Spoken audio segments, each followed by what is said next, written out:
साथियों, गोली चलाना शुरू करो। ध्यान रहे कि एक भी जंगल के पक्षी बचकर वापस नहीं जाना चाहिए। कालू और उसके मोहन पैसों से भरा थैला लेकर सेठ की हवेली पहुंचता है। आखिर तुम अपनी जमीनों के कागज लेकर आ ही गए। तुमने बहुत अच्छा फैसला लिया, वरना यूं ही बेमौत मारे जाते। सेठ जी, मैं जमीनों के कागज लेकर नहीं आया, बल्कि आपको पैसे वापस लौटाने आया हूँ।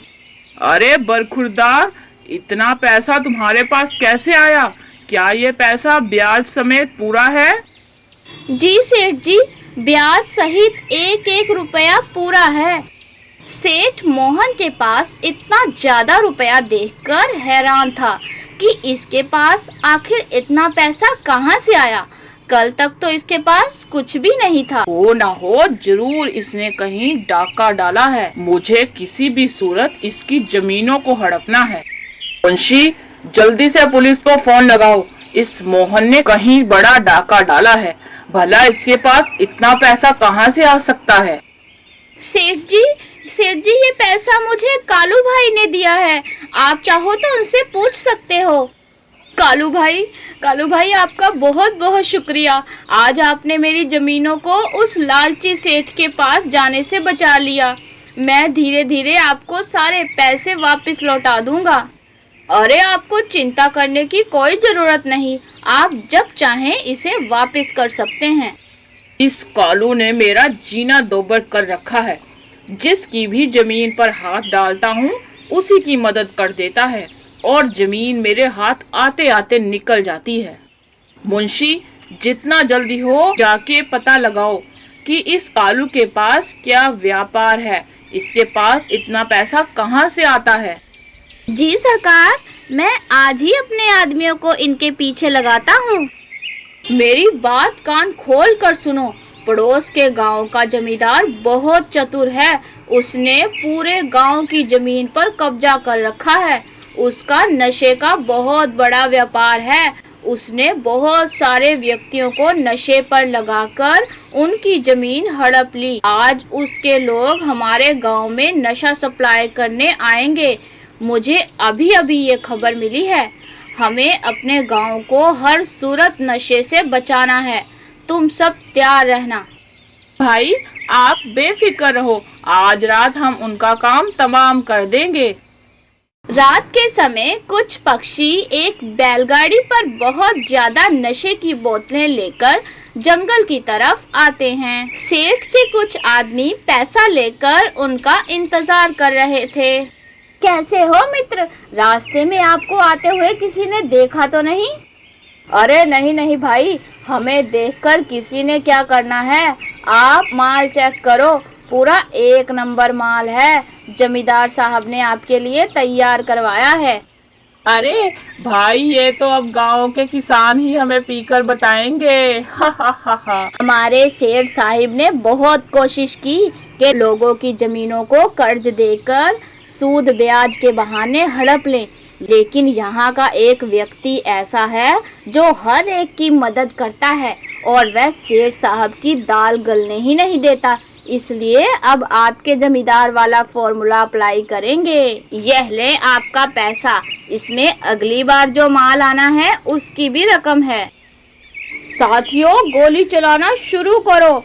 ध्यान रहे कि एक भी जंगल के पक्षी बचकर वापस नहीं जाना चाहिए। कालू और उसके साथी अंधाधुंध फायरिंग करते हैं, जिसकी वजह से पड़ोस के जंगल के कुछ व्यक्ति मारे जाते हैं, जबकि सेठ के आदमी वहां से भाग जाते हैं। पैसा अपने कब्जे में कर लो और नशा सारा जाया कर दो। उम्मीद है कि आइंदा से ये हमारे गांव का रुख नहीं करेंगे।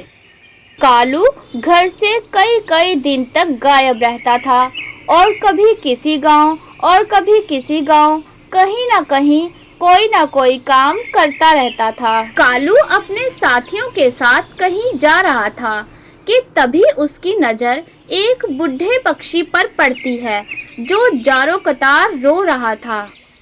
ऐ बुजुर्ग, आप मेरे पिता की उम्र के हो। आप मुझे बता सकते हो कि आपको क्या परेशानी है? आप इस तरह रो क्यों रहे हो? सुबह मेरी बेटी की शादी है और इस गांव का मुखिया जो मुझे अभी अभी धमकी देकर गया है कि अगर मैंने अपनी बेटी की शादी उसके साथ ना की तो वो मुझे और मेरे होने वाले दामाद को जान से मार डालेगा। वो रोज नई नई शादी करता है और फिर कुछ दिन बाद छोड़ देता है। वो हर समय शराब के नशे में धुत रहता है। कोई मेरी बेटी को इस दुष्ट से बचा ले। बापू, आप बेफिक्र रहो, मैं उस दुष्ट मुखिया की अभी खबर लेता हूँ। वह आपकी बेटी की तरफ आंख उठाकर भी नहीं देखेगा। कालू मुखिया के डेरे पर जाता है। मुखिया शराब के नशे में धुत था। अरे ओ मुखिया जी, अभी तो मैं आपको प्यार से समझाने आया हूँ कि आप अपनी हरकतों से बाज आ जाओ। आप लोगों की बहन बेटियों पर बुरी नजर रखना बंद कर दो, वरना अगली बार मैं आपको जुबान से नहीं बल्कि अपनी बंदूक की गोली से समझाऊंगा। अरे आज तक किसी की इतनी जुर्रत नहीं हुई कि मुझे मेरे डेरे पर आकर धमकी दे। कौन हो तुम? तभी कालू के आदमी फायरिंग करने लगते हैं। अरे तुम तो ऐसे हो जैसे मुझे जान से मारने के इरादे से आए हो। मैं जो भी हूँ इससे तुम्हारा मतलब नहीं। बस कल उस बुजुर्ग की बेटी की शादी है। तुम मुझे वहाँ आसपास नजर आए तो जान से मार डालूंगा। अरे नहीं नहीं, अरे नहीं, मुझे कोई जरूरत नहीं किसी के घर में पंगा लेने की। आप जाओ, मैं कभी भी किसी को तंग नहीं करूंगा। बापूजी, यह कुछ रकम है, ये आप रख लें। मेरी तरफ से मेरी बहन के लिए है। और हाँ, अगर कभी भी किसी भी काम की जरूरत हो तो साथ के गांव में यह मेरा पता है, वहां आ जाना। अभी मुझे इजाजत दें, मुझे कुछ काम से निकलना है। बेटा सदा सुखी रहो। ऊपर वाला हमेशा तुम्हारी सहायता करे और तुम्हें जिंदगी में किसी भी चीज की कोई कमी ना हो। मैं अपनी आने वाली नस्लों को भी यही कहूँगा कि वह अपना सर उठाकर जिएं और कभी भी किसी के जुल्म के आगे ना झुकें। मेरे पिताजी भी किसी के जुल्म का शिकार हुए, जिसकी वजह से मैं ऐसा बन गया हूँ। बचपन में ही मुझे कई दुख सहने पड़े थे। आप हमें अपने पिता की कहानी सुनाओ। उनके साथ क्या हुआ? किसने उनको जान से मारा और क्यों मारा? जिस दिन मैं अपने पिता की मौत का बदला ले लूंगा, उस दिन मैं आपको बताऊंगा। जिस मिशन के लिए मेरे बापू ने जान दी, वह अभी पूरा नहीं हुआ। जैसे ही वह मिशन पूरा हो जाएगा तो मैं आपको बता दूंगा। अरे कमबख्त, तुम वहां से भाग आए। कम से कम वह पैसा ही ले आते। लगता है बाहर से किसी ने इन पर हमला किया है। जिसने भी किया बहुत अच्छा किया। अगर हर कोई इस तरह कानून का साथ दे तो नशे की लत को कम किया जा सकता है। इनकी शिनाख्त करो कि यह कौन है, किसके लिए काम कर रहे थे, ताकि उनके खिलाफ कार्रवाई की जा सके। पिताजी, अजनबी कौन था जिसने हमारी इतनी मदद की? बेटी, पता नहीं, लेकिन जो भी था हमारे लिए तो फरिश्ता बनकर आया। ऊपर वाला उसे हर मुसीबत से बचाए। आपके गांव में आज रात इतनी फायरिंग हुई, वह नशा सप्लाई होते होते बचा और आपको इस बात की खबर ही नहीं। अरे ऑफिसर साहब, मैं तो अपने गांव में नहीं था। मैं अपनी बेटी के पास साथ के गांव गया हुआ था। बहुत अच्छा हुआ कि स्मगलर मारे गए। क्या आपको किसी पर शक है? आपके ख्याल में यह नशा कौन मंगवा रहा था? अरे ऑफिसर साहब, मैं इस बारे में कुछ भी नहीं कह सकता। मैं तो इन सब कामों से दूर दूर तक अनजान हूँ। भाई, सुना है पुलिस गांव में घूम रही है। वह नशे के स्मगलरों की छानबीन कर रही है। छोटे, पुलिस जो भी कर रही है वह हमारी वजह से है, वरना जो काम उन्हें करना था वह हमने किया। अगर यह सब पुलिस के बस में होता तो आज से 20 साल पहले मेरे पिताजी यूं बेगुनाह न मारे जाते। मुखिया तो जेल जाएगा ही, लेकिन इस सेठ को भी मरना होगा। उधर पुलिस मुखिया को पकड़कर जेल में बंद कर देती है। जंगल में नशा सप्लाई करते वक्त मरने वाले आदमी तुम्हारे थे, ये बात साबित हो चुकी है। तुम्हारी वजह से नशा आम हुआ और तुमने फैक्ट्री भी लगा रखी है। मेरी कोशिश होगी कि तुम्हें सजाए मौत हो। आज रात हम सेठ के घर डाका मारेंगे और उसकी सारी तिजोरियां खाली कर देंगे। उसने यह सारा पैसा गरीबों से सूद ब्याज लेकर इकट्ठा किया है और सारी जमीनों के कागजात भी ले आएंगे। एक मुसीबत जाती नहीं और दूसरी मुसीबत ऊपर से आ जाती है। अब यह पुलिस हमारे पीछे हाथ धो के पड़ गई है। सेठ और उसके आदमी घोड़े बेचकर सोए हुए थे कि कालू और उसके साथी मिलकर रात में उसका सारा सोना चांदी रुपया ले उड़ते हैं। जब सुबह होती है तो सेठ अपने घर में सामान इधर उधर बिखरा हुआ देखता है तो हैरान रह जाता है। अरे अरे, ये क्या? लगता है रात को कोई मेरे घर में घुसा हुआ था। सेठ जल्दी से सारी तिजोरियां और खजाने की जगह देखता है तो वहाँ पर कुछ भी नहीं था। अरे मैं तो मर गया, उजड़ गया, बर्बाद हो गया। अरे तुम सब रात को कहाँ मर गए थे? कोई आकर सब कुछ ले उड़ा। कालू और उसके साथी सारा रुपया और सोना एक गुफा में गड्ढा खोदकर उसमें छुपा देते हैं। भाइयों, यह रुपया पैसा गरीबों की इमानत है। हम इसे उन पर ही खर्च करेंगे। इसमें से एक भी रुपया हमारे लिए हराम है। अब बहुत जल्द यह सेठ आज से 20 साल पहले दोबारा अपनी असल हालत में आने वाला है। यह दोबारा से फकीर बनने वाला है। ऑफिसर साहब, मेरे घर बहुत बड़ा डाका पड़ा है। चोर सब कुछ ले गए। मेरी जमीन के सारे कागजात, सोना चांदी, पैसा सब कुछ ले उड़े वो। सेठ साहब, आप चिंता ना करें, हम बहुत जल्द डाकुओं को पकड़ लेंगे। 500 बोतलों के हुए 5 लाख रुपए के हिसाब से 10 लाख की रकम है। पुलिस को सेठ के खिलाफ तमाम सबूत मिल गए थे, इसलिए अब सेठ के पास बचने का कोई रास्ता नहीं था। सेठ मुखिया के साथ नशे की फैक्ट्री में बराबर का हिस्सेदार था। ये बात पुलिस को पता चल गई थी। सेठ जी, अभी मैं चलता हूँ, कल जेल में मुलाकात होगी। अरे मेरे पास कुछ नहीं रहा। मैं दोबारा भिखारियों की तरह जिंदगी नहीं गुजार सकता। मैं अपनी जान दे दूंगा, लेकिन जेल नहीं जाऊंगा। सेठ पंखे के साथ लटककर खुदकुशी कर लेता है। अरे सेठ जी, इतनी भी क्या जल्दी है? सुन तो ले, आपको यहाँ तक पहुँचाने वाला कौन है? मैं हूँ, सरदार बलवंदर का बेटा, जिसे आपने बचपन में ही यतीम कर दिया था। कालू अपनी जमीनें दोबारा से हासिल कर लेता है, जो सेठ ने कालू के पिता को मारकर हथियाई थी। भाई, अब तो सुना दो कहानी बापू की। मेरे बापू यहाँ के सरदार थे। वो गरीबों की बहुत मदद किया करते थे। सेठ तब ब्याज पर थोड़ा बहुत कर्ज देता था।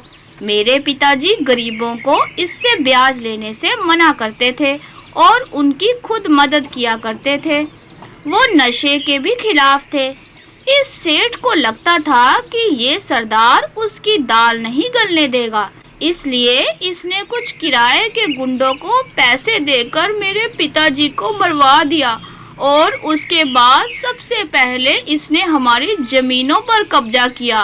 भाई, आप इतने समय कहाँ रहे? मुझे पिता की मौत के बाद एक वफादार मुलाजिम अपने साथ ले गया।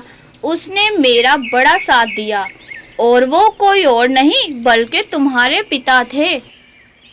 कालू अपने पिता के नाम से एक बहुत बड़ा नशे के इलाज के लिए हॉस्पिटल बनवाता है और यूं कालू की कोशिश से सभी को उनकी जमीनें मिल जाती हैं और मुखिया और सेठ से गांव वालों को निजात मिल जाती है। इस कहानी से हमें यह सीख मिलती है कि अगर ऊपर वाले ने हमें कोई ओहदा या मुकाम दे रखा है तो हमें दूसरों की सहायता करनी चाहिए, ना कि उन पर जुल्म और सितम करना चाहिए।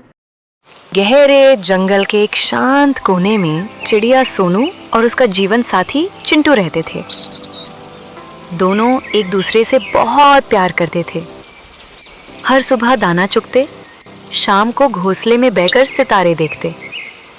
एक दिन उनकी जिंदगी में खुशी का तूफान आया। सोनू के घोंसले में 7 अंडे थे। चिंटू बोला, अब हमारा परिवार पूरा होने जा रहा है।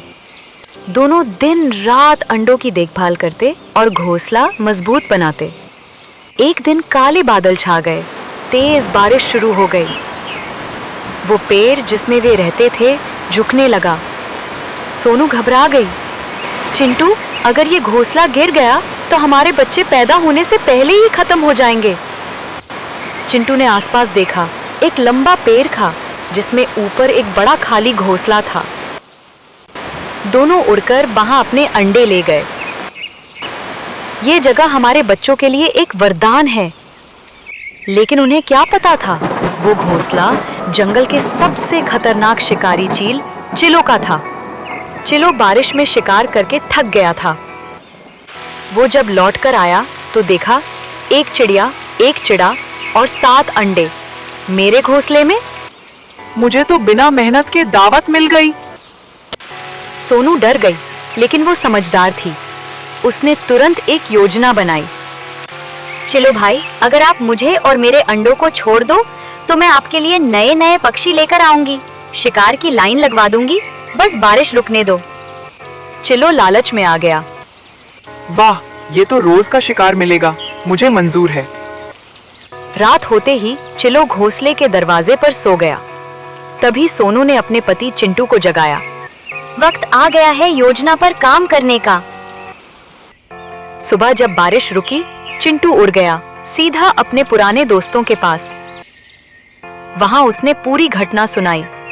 तभी एक तेज और बहादुर पक्षी कालू आगे आया। हम अपने दोस्तों के लिए कुर्बानी देने को तैयार हैं। कालू ने कई दोस्तों को बुलाया। तीतर, बतख, मैना, कबूतर सब तैयार हो गए। चिंटू सब दोस्तों को लेकर चिलो के घोंसले के पास पहुंचा। चिलो बहुत खुश हुआ। वाह, तुम वाकई कमाल के पक्षी हो। चिलो भाई, घोंसले में अंडे हैं। अगर आप इन सबको अंदर ले जाएंगे तो अंडे टूट जाएंगे। मैं अंडे बाहर निकाल देता हूँ। ठीक है, अंडे बाहर निकाल लो। अब मुझे मेरा शिकार दो सोनू। सोनू उसके सामने खड़ी हो जाती है। चिलो, तुम सोचते हो कि तुम ताकतवर हो, लेकिन असल में तुम अकल से खाली हो। मैं कोई पागल नहीं हूँ जो अपने दोस्तों को तुम्हारा शिकार बना दूं। मैंने तुम्हें लालच में फंसाया, बेवकूफ बनाया। अगर हिम्मत है तो हम पर हमला करो। अगर हमने तुम्हारा बरगास ना निकाल दिया तो कहना। चिलो का चेहरा सफेद पड़ गया। उसने देखा हर तरफ से पक्षी उसकी ओर घूर रहे हैं। वो उड़ गया, बिना कुछ कहे, बिना कुछ किए। सोनू और चिंटू अपने अंडे लेकर वापस नए घोंसले में चले जाते हैं। अगले ही दिन 7 प्यारे प्यारे बच्चे पैदा होते हैं। सोनू, चिंटू, कालू और सब दोस्तों के साथ वे जंगल में हंसी खुशी रहने लगते हैं। शिकारी चालाक हो सकता है, पर माँ का प्यार और अकल उससे भी ज्यादा ताकतवर होता है। एकता, दोस्ती और बुद्धि से हर मुश्किल को हराया जा सकता है।